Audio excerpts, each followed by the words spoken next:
आप देख रहे हैं न्यूज हाट। मैं नाजिम अली। देखिए, केंद्रीय मंत्री ललन सिंह ने तेजस्वी यादव के यात्रा को लेकर एक बड़ा बयान दिया है। ललन सिंह ने कहा है कि तेजस्वी यादव जितना भी यात्रा कर लें, अंत में उन्हें लड्डू ही मिलेगा। मैं आपको बता दूं कि जब प्रेस ने कांग्रेस के प्रदेश अध्यक्ष अखिलेश प्रसाद सिंह से सवाल किया कि केंद्रीय मंत्री ललन सिंह ने तेजस्वी यादव की यात्रा को लेकर कहा है कि जितना भी यात्रा कर लें, अंत में उन्हें लड्डू ही मिलेगी, तो कांग्रेस के प्रदेश अध्यक्ष अखिलेश प्रसाद सिंह ने कहा, ये तो बहुत ही शुभ बात है, यानी बिहार के मुख्यमंत्री तेजस्वी यादव को बनना तय हो गया। क्या कह रहे हैं कांग्रेस के प्रदेश अध्यक्ष अखिलेश प्रसाद सिंह, सुनिए इस वीडियो में। मोहन झा साहब, अभिषेक कुमार सिंह जी, पूर्व मंत्री कृपानाथ पाठक जी, विश्वविद्यालय के दिनों के मित्र डॉक्टर समीर कुमार सिंह जी, सम्माननीय विधायक मुन्ना तिवारी जी, पूर्व मंत्री श्रीमती बीना शाही जी, महिला कांग्रेस की अध्यक्षा सरबत जहां फातिमा जी, लाल बाबू लाल जी, सासाराम के लोकप्रिय और कर्मठ सांसद मनोज कुमार राम जी, कपिलदेव प्रसाद यादव जी, अंबुज कुमार झा जी, राम अवधेश जी, ब्रजेश प्रसाद मुन्नन जी, लाल बाबू लाल जी, नंद किशोर सिंह जी, और जैसा मैं हमेशा जब छूट जाते हैं लोग तो छूटे हुए सब जी। इस अवसर पर उपस्थित सभी सम्मानित शिक्षकगण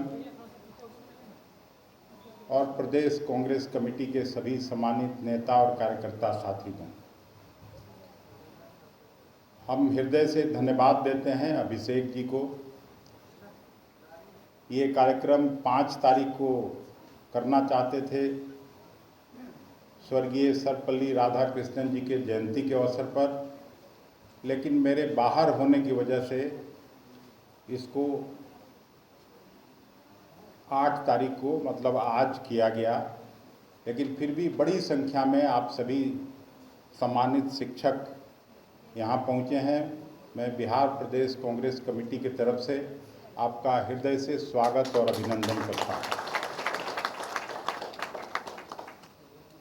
मेरे पूर्व के वक्ता साथियों ने विस्तार से समाज में शिक्षकों के रोल के बारे में, शिक्षा के बारे में अपनी अभिव्यक्ति की है। मैं भी शिक्षक रहा हूँ, हालांकि मैं पढ़ाया उतना नहीं। एब्सेंटी लैंडलॉर्ड जैसे होता है वैसे हम लोग एब्सेंटी शिक्षक बन के रह गए। विधानसभा, लोकसभा, राज्यसभा करते करते अब लगता है इसी कार्यकाल में मेरा भी रिटायरमेंट हो जाएगा। तो कॉलेज में तो ज़्यादा जाना हुआ नहीं, लेकिन पहले और अभी के समय में एक बड़ा परिवर्तन देखता हूँ। जो रामजतन बाबू ने अभी कहा कि ये फ़ोन ही सबसे बड़ा गुरु हो गया है आजकल। गूगल आजकल सबसे बड़ा गुरु हुआ, ये हम लोगों के समय में नहीं था। हम लोग शिक्षकों को सम्मान करते थे, और सम्मान शायद इसलिए था कि उन्हीं से सब कुछ मिलता था, उन्हीं से सब कुछ सीखते थे। एक अच्छा संस्कार, एक अच्छा नागरिक जो भी बना समाज में, तो उसमें माता पिता के अलावा शिक्षकों का भी बड़ा भारी रोल हुआ करता था।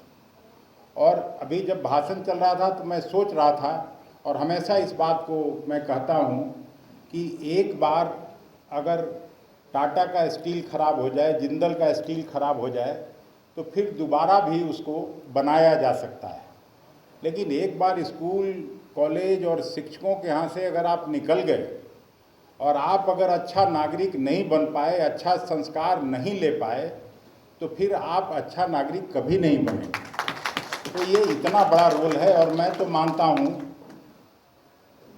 स्वर्गीय सर्वपल्ली राधाकृष्णन जी की, उनकी विद्वता और उनके दार्शनिक होने का सब लोगों ने कहा है।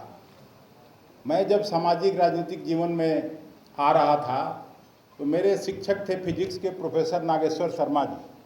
तो उनको मैं पूछने गया कि सर, सबसे अच्छा भाषण किसका था?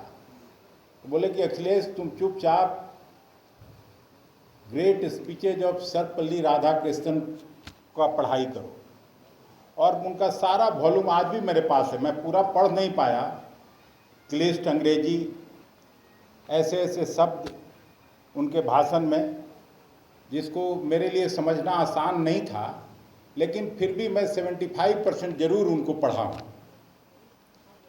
कहने का मतलब आज़ादी के आंदोलन में भी बापू के आह्वान पर डिफरेंट यूनिवर्सिटी से इतने सारे शिक्षक और छात्र आए, और अगर वो लोग सचमुच नहीं आते तो आज़ादी का आंदोलन भी सफल नहीं होता। और आज़ादी के बाद देश के नवनिर्माण में भी शिक्षकों की बड़ी भूमिका रही। पंडित मदन मोहन मालवीय जी को कौन नहीं जानता, मौलाना आज़ाद का हम लोग सभी अपने भाषण में जिक्र करते हैं।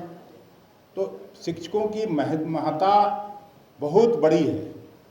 और आज तो ज्ञान भले ही आपको गूगल से भी मिल जाए, ज्ञान देने वाले बहुत हैं, लेकिन जो सही शिक्षक हैं, और मैं बैठे बैठे सोच रहा था, मैं जब विज्ञान महाविद्यालय में पढ़ता था, एक शिक्षक छाता लगा के आते थे मेरे डिपार्टमेंट में, सर आपको भी याद होगा, शौकीन बाबू, शौकीन सिंह जी, राम बहादुर सिंह जी, दो भाई थे, और उनको सब लोग सम्मान के ये से देखता था। सर ने भी जिनका नाम लिया उनके बारे में भी, या और कई ऐसे शिक्षक थे जिनको देख के लगता था कि सचमुच उनको ईश्वर तुल्य हम लोग समझते थे।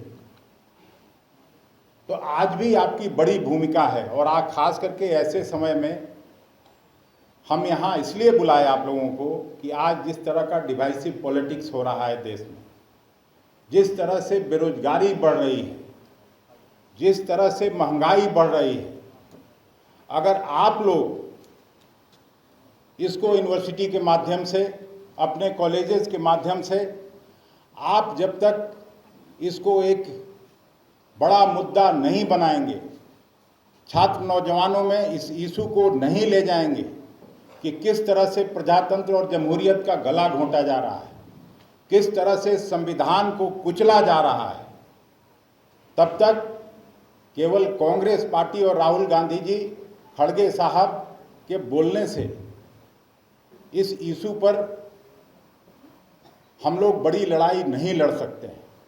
इसलिए पंडित सर्वपल्ली राधाकृष्णन जी के जयंती के अवसर पर हम आपसे आह्वान करना चाहते हैं कि आप जितने शिक्षक यहाँ उपस्थित हैं और नहीं भी आए हैं, आपको अपने अपने कॉलेजेस में, अपने अपने यूनिवर्सिटीज़ में, अपने अपने स्कूलों में इस इशू को लेके जाना चाहिए। और प्रजातंत्र जमहूरियत जो आज़ादी के बाद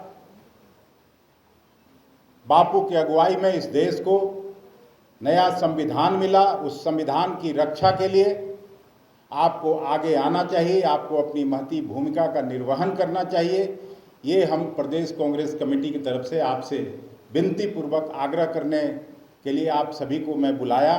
और मैं फिर से, मैं ज़्यादा समय नहीं लेना चाहता, ऑलरेडी भाषण में लंबा समय बीत गया, लेकिन इस बात को आप जरूर याद रखिएगा कि आज़ादी का मतलब अगर कुछ था तो केवल ब्रिटिश हुकूमत से आज़ादी नहीं, बल्कि इस देश के संविधान की रक्षा, इस देश में जमहूरियत और जनतंत्र की रक्षा, ये सबसे बड़ा इशू हम लोगों के सामने है, जिसकी लड़ाई राहुल गांधी जी और कांग्रेस पार्टी लड़ रही है। इसमें आपको भी आगे आने का मैं आह्वान करता हूं, विनती पूर्वक आग्रह करता हूं। इन्हीं चंद बातों के साथ मैं फिर से शिक्षक प्रकोष्ठ के अध्यक्ष अभिषेक कुमार सिंह और इनके साथ जुड़े सभी साथियों को मैं हृदय से बधाई देता हूं, और आप सभी शिक्षक समुदाय से मिलने का अवसर पाकर, अपनी आशाओं को व्यक्त करने का अवसर पाकर पुनः मैं आपका धन्यवाद करता हूं। बहुत बहुत धन्यवाद। और अंत में सर्वपल्ली राधाकृष्णन जी के चरणों में श्रद्धा सुमन अर्पित करते हुए, नहीं जाएंगे, बोल रहा है इधर उधर नहीं जाएंगे, 2 बार गलती हो गई। अगर ऐसा बोल रहे हैं तब जरूर जाएंगे इधर उधर। अब ये हम क्या जाने, लेकिन अब उनकी बात पर अब किसी को भरोसा रह गया क्या बोलेंगे क्या करेंगे, ये तो ऊपर वाला भी नहीं जानता हो। दरवाजा खुला हुआ है क्या? दरवाजा खुला हुआ है नतीजे के लिए। तो दरवाजा कभी राजनीति में बंद होता है क्या? सवाल जी ने राहुल गांधी को बेरोजगार कहे जम्मू कश्मीर के मुद्दे पर जब उनसे सवाल किया गया था, किससे? जायसवाल जी से। कौन जायसवाल जी? दिलीप जायसवाल। वो कहते हैं अब कि राहुल उनका गांधी बेरोजगार है। को लेकर बोले भूषण सिंह की जो हुआ उसके साथ बहुत अच्छा हुआ। दिनेश फोगाट को लेकर भूषण सिंह ने कहा है कि जो हुआ है अच्छा हुआ है। वैसे लोगों पर मैं कोई प्रतिक्रिया नहीं देता। सर भाजपा का सदस्यता अभियान चल रहा है, बोल रहे 1 करोड़ लोगों को सदस्य बनाएंगे। भाजपा का सदस्यता अभियान चल रहा है, बोल रहे 1 करोड़ लोगों को सदस्य बनाएंगे। अरे भाई, जब गणासी से काट के ही सदस्यता अभियान करना है तो करे, इसमें कौन ये है? कांग्रेस पार्टी यहाँ राज करेगा वही यूएसपी है। इसका क्या यूएसपी है? अरे भाई, अभी बात होना चाहिए जिस तरह का बेरोजगारी है, जिस तरह का अराजकता है, जिस तरह का लॉ एंड ऑर्डर सिचुएशन है बिहार में, मुख्यमंत्री को या शासन के लोगों को उस पर बात करनी चाहिए। इधर नहीं आएंगे उधर चले जाएंगे, ये कौन सा राजनीति है? राजनीति कोई परिक्रमा करने का चीज़ नहीं है। राजनीति सीरियस है। बिहार के 12 करोड़ लोगों के जीवन स्तर में कैसे बदलाव आए, कैसे बेहतरी हो, इसकी बात करनी चाहिए, न कि इधर आएंगे उधर जाएंगे। नीतीश जी पर अब किसी को विश्वास रह गया है कि नीतीश जी क्या करेंगे, कब क्या करेंगे? वो न ललन सिंह जी को पता है न किसी को पता है, हमको भी नहीं पता है, मैं ये नहीं कह रहा हूँ, लेकिन कब वो क्या करेंगे ये तो ऊपर वाला ही जानता है। जेपी नड्डा 2 दिन के बिहार दौरे पर थे। उन्होंने जंगल राज और आरजेडी के राज को याद कर हमला किया आप लोगों पर, कांग्रेस और कि अभी राम राज में क्या हो रहा है? हर महीना में 2 पुल बह जा रहा है, बेतहाशा कीमतों में जो वृद्धि हो रही है उस पर लगाम लगाने की बात करनी चाहिए। छात्र नौजवान जिस तरह से बेरोजगारी बढ़ी है उसकी बात करनी चाहिए। कैसे लोगों को रोजगार मिले, कैसे किसान मजदूर का पलायन रुके, उस पर बात करनी चाहिए। ब्रिजभूषण शरण ने हमला किया है कांग्रेस पर, दिनेश फोगाट ने ज्वाइन किया, उसके बाद कहा है कि पांडवों की तरह स्त्री को रखकर कांग्रेस पार्टी आगे राजनीति कर रही है, चुनाव में आप लोग को समझ में आ जाएगा। पांडवों की तरह तो कर रही है ना कांग्रेस, कौरवों की तरह तो मतलब वो अपने को कौरव कर रहे हैं। पीसीएम का नेता है ना, राज्यसभा सांसद इस्तीफा दे दिए, कलकत्ता वाला पीसीएम का राष्ट्रीय जगह नेता। तब उनके इस्तीफा का बात भी मैं करूं, इसका निश्चित उत्तर तो वही उनके पार्टी के लोग वो दे सकते हैं। तेजस्वी यादव यात्रा पर निकलने वाले हैं, ललन सिंह कर रहे हैं कि क्या मिलेगा? लड्डू मिलेगा यात्रा पर जाने के लिए? तेजस्वी यादव को लड्डू मिलेगा ऐसा कह रहे हैं ललन सिंह। तो इससे अच्छी बात क्या हो सकती है? लड्डू कब खाता है आदमी? इसका मतलब राज्याभिषेक होने वाला है। सही कहा।